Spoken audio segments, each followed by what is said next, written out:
This is Klein Philology from Jura Technologies International, and I'd like to talk about dehydrating fruits and vegetables. I'm going to use spinach as an example on how to appropriately dehydrate a fruit or vegetable. First of all, if you're dehydrating a fruit like an apple, pear, you want to wash that fruit and you want to slice it into thin slices and lay it on the tray. Okay? And you want to lay the fruit in one layers. However, if you're dehydrating vegetables, a lot of the vegetables already are thin, and all you need to do is just to put it in a tray. Spread them uniformly up to the second hole, close it, and put it on a stand like this to dry. You'll be able to dry it for at least within 1 or 2 days, depending on which part of the wall you're actually doing the drying. Where you're in the more Sahelian part of the world, it's going to dry faster, and if you're in the more humid part of the world and lesser temperature, it's going to dry slower. Now for the Dehytray, and we've done tests on this, 4 bags of spinach, a bag 227 grams in this bag of spinach will fill up the tray. What I want to talk about is when your product dry, it does shrink quite a bit. We dried this 4 bags of spinach, each bag weighing 227 grams, and this is what we got. So this is your 4 bags of spinach. This is the final dried product.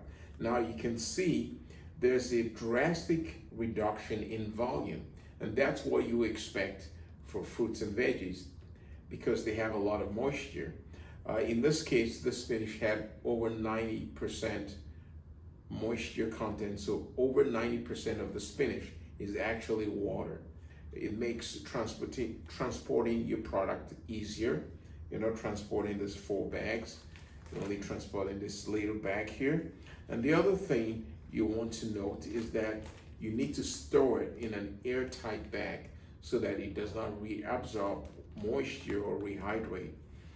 The question is, it depends on how you want to use it, whether you're going to rehydrate it. If you want to use it in, for example, stir frying it, you might want to wet it to rehydrate it before you use it. Or if you're going to use it in a smoothie, you want to just grind it up into a powder and use it in a smoothie. And the lesson here I want to teach is that it's going to shrink quite a bit, so don't be surprised about that. It shrunk, it didn't go anywhere, you're just losing moisture. You can see color is quite preserved. Once your product is dried, make sure you always test that your product is dried by using the hygrometer temperature meter we include as part of the kit when you receive it. Always make sure you test for dryness before you stop drying, using the meter we've enclosed, and of course you should expect a drastic amount of shrinkage. I want to reiterate, for vegetables you just need to spread the leaves.